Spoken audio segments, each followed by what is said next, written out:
All right, so the Winter Olympics are going on. You've been watching. I've been watching. I've been watching a bit. I've been watching a little bit more than you, but that's just late at night. Here's the deal. I didn't know that the 17-year-old kid got the first gold medal for the United States, so I've not been watching intent. But I'm not the only one, okay? Everybody I talk to says curling is the highlight of the Winter Olympics. Why is this not a more mainstream sport? I have no idea, but... I mean, I'm thinking bars. You know how the world of golf is apparently being saved by these Top Golf places, which is like a lounge where you can go hit balls at a driving range and rent out a suite and all that stuff. Why not do that with curling, too? What is the most ridiculous sport you think in the Olympics right now? Curling. No, you think that is? Yes. But you love it. I do. But what is there anything that you can't stand? To me, it's the damn cross country. I brought it up before. It's so boring with the shooting and the. It takes a lot of endurance to do that. This is so boring to watch. It is for There's people, so many great things to watch. That's a marathon on pieces of wood on ice. Okay, so that is a tough sport. You know, as far as the Winter Olympics go, I think they all have their merit. Now, the Summer Olympics, when you get ping pong into the fray and other sports that. Like the Summer Olympics, it's just like they just make up sports. Like they make up things to do. You know, like it's like, you know, I don't know. It's like swimming, long distance swimming it's a sport. It's endurance. And they already have like swimming laps, but now you have to swim from here to there. Yeah, like from one side of the bay to the other side of the bay. It's like, okay, is that like survival swimming? What's the deal here? Well, give me one thing here. I mean, it could be two, but give me what you consider that. What defines a sport?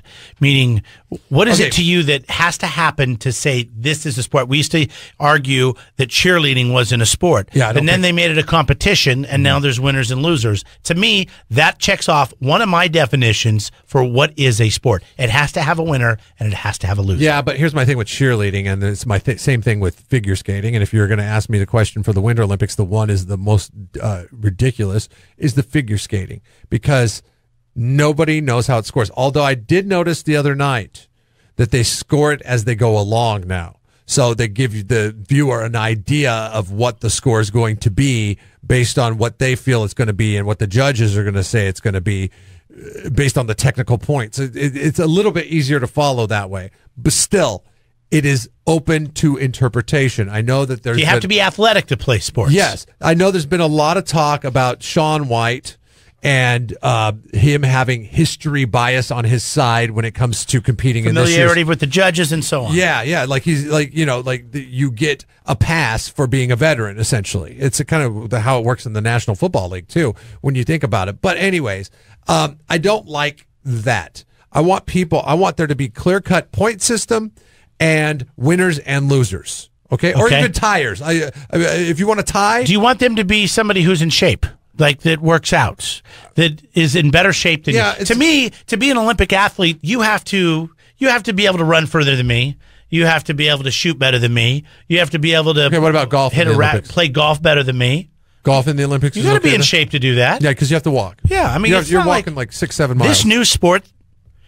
I mean, even bowling, eating donuts and ho-hos and. When's the last time you bowled? Cupcakes. Last year, I bowl every year on my brother's birthday because that's what he loved to do. So I only play once. So once you go once a year, do you notice that like you get weird sore? Oh yeah, my back hurts, my knee hurts, my elbow hurts, which is really not fun to admit because you're getting older. Because you're getting old, and you're like, God, I can't even go bowling. But you wake up the next day and it's muscles that you don't use. So even bowlers are. And that is like the bottom of the barrel. I mean, you eat nachos and drink beer and bowl. You know, you might only need your thumbs to be a gold medalist in this event. Become an Olympic sport.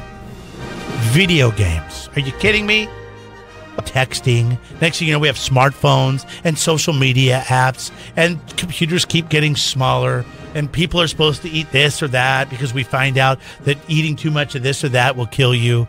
But for God's sakes, this is tradition. This is from the beginning of time. They pissed me off when they took Greco-Roman wrestling out of the Olympics because it was the first sport. And people still do it. What about that short tolerance they had for baseball? Like what? Baseball was an Olympic sport for all of about 30 years, and then they're like, no, Japan and the United States own that. And Mexico, we're going away from it. It's like, come on, dude. let us hang our hat on something. That's a baseball cap we're hanging on it. 2 days before the opening ceremonies, which took place on, Friday? So that would have been on Wednesday. ESports were actually getting a trial run. Gamers from different countries were playing StarCraft 2. Sorry. I know. I've never played it. I don't know what it is. Last one I played was Cool Borders. OG. It's a science fiction strategy game. While nobody took home any actual medals, the Olympic Committee members were watching closely to see just how an esports tournament would fit into competition. Now, I realize they get offered a lot of things, right? We've talked about some silly different sports that they were talking about bringing into an Olympic competition. But to me, this is absolutely ridiculous. All right, I understand you can be good at anything, right? I could be good at playing bocce ball, but is bocce ball going to be in the Olympics? I'm actually pretty good at beer pong. I was, for some reason, not a great basketball player, but was pretty damn good at throwing the ball into the cup. Beirut, as they technically would call it. Beirut would be a fun game to watch in the Olympics. With real beer? With real beer. You have to because have the alcohol dynamic. plays that role. Oh, yeah, you have to be able to have a tolerance. Yeah. Especially if you're in a tournament. Like Beirut has the ability because the dynamic that is, I mean, let's face it, with the Olympics but no, for the most part over there it's a different thing. Like they have to do 300 moves a minute. You should be beer pong. Sit there and drink a beer while you're doing it, but there's no way in the world that you could drink a beer while playing StarCraft if you're doing it at the esports level, right? No, you got to be on your game like 100%. It's a mental thing. It's not physical. It's just a different mindset. That's all it is. How long do you play for? I mean, these guys play for hours at a time or minutes? Sure. I mean, I'm not a professional myself. I don't want to say I have better things to do because that sounds really, really bad. But usually, it's probably a couple hours at a time. I think they do best of 5 rounds. Okay. And that could take anywhere from maybe an hour to a lot longer, depending on how good the players are.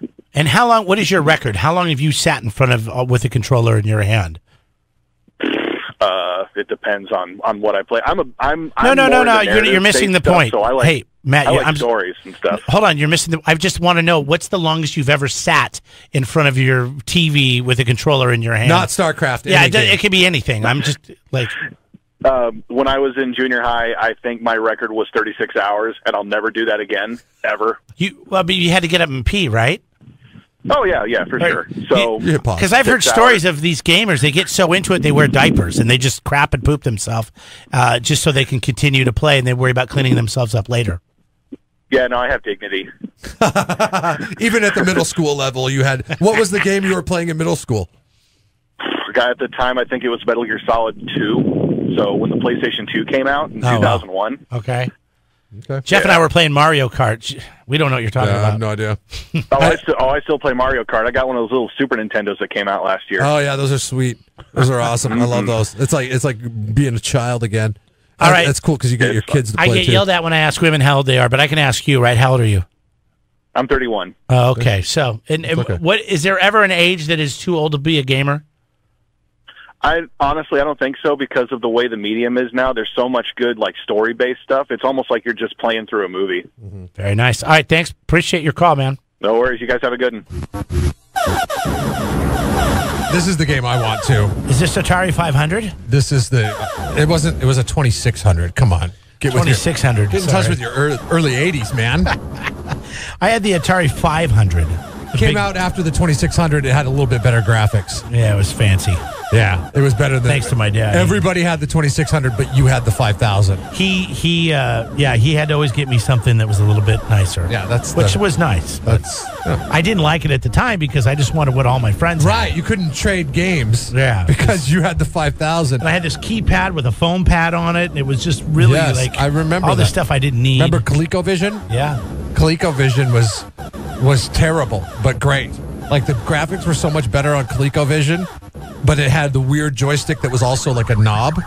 Yeah. And you're like, what the hell do I do with this knob joystick thing? Everybody else has got this joystick that you have to rank on and a button. God, we used to listen to this. This is driving me nuts. And I know. It's been on for 5 seconds. That's why I've listened to that for hours. I've always been a proponent of the video game play with the volume down and the radio on.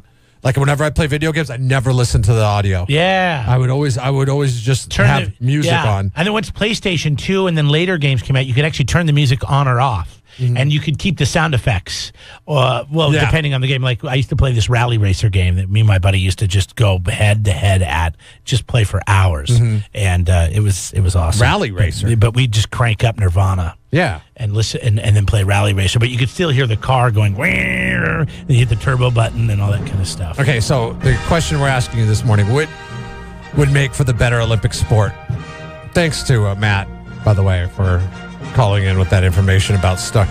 I was watching a video of somebody that actually does 300 moves in a minute, and it was pretty amazing. Then we posted on our Facebook page, there's a video of two guys playing Tetris, and I'm like, how boring could this be? Actually watching these two guys play Tetris is pretty amazing. No way. No, I watched it yesterday because we were talking about this yesterday as something to do. And I was watching this two guys play Tetris, and I was like, okay, I'll watch this for like 20, 30 seconds. I ended up watching that thing for 10 minutes, watching these guys play Tetris. And they actually have play-by-play announcers doing the play-by-play, and they're like, oh, got another Tetris. George got another Tetris. Okay. And now, he's a little binded up. He's going to have to do some cleaning up on this one. What a dork. Yes. If you're a Tetris play-by-play guy. I don't know if we have the most comprehensive list here. I like the list. What would make for the better Olympic sport? Now, we talked about beer pong a little bit ago. Right, the Beirut style, by the way. Yeah. You know, where you throw it in the cup, you can bounce to get two, no swiping. The reason why we're even having this discussion is esports. Pole dancing, that has been brought into the fray many times. And that requires a level of... Have you seen the Russian curler? Athletic... No, I've seen the Canadian curler. No, the Russian is even... She's better looking? Oh, yeah. She plays. Do you remember the supermodel that came from Russia like 2 years ago? Sure. Like, she's that hot. I can't remember her name. Does she play for OAR? Because they're not allowed to be in the Olympics. So they just have you seen that during the Olympics? Whenever there's a Russian, they're from OAR, and it is just the Olympics flag. It reminded me of when Craig Hodges was in the 3-point contest, but he didn't play for an NBA team, but he was the defending champion. So he just went out there in an NBA jersey. Here's a picture. Here she is playing Frisbee in the beach. Oh, she just ran away. Are you serious? Her name is Anastasia. Hold on. Let's just... yeah. Here she is. She's pretty.